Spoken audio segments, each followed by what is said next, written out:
Donc, maman, c'est le dernier tableau restauré qu'on replace. Anne-Marie du Pavillon, 89 ans, propriétaire du château de Beauregard.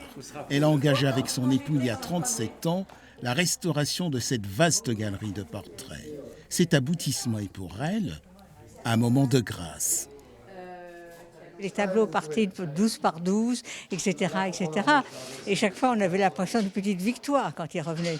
Et bien maintenant, si vous voulez, on a fini. On n'a pas fini. On a l'impression d'une résurrection. Guy du Pavillon, héritier et mécène, vit dans la proximité des personnages de cette galerie. 327 portraits, des témoins muets qui racontent un pan de l'histoire. C'est l'histoire, en fait, du monde vu par un Français, par un Européen, sur près de 300 ans.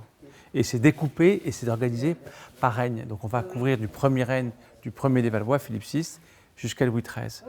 Anne-Laure Féé, restauratrice et conservatrice. Pendant 25 ans, elle a travaillé dans l'intimité de ces personnages. Un véritable sacerdoce.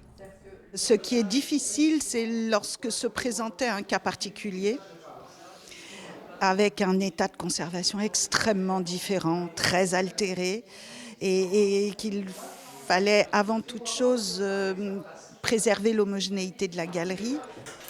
La galerie de portraits du château de Beauregard n'a pas d'équivalent en France.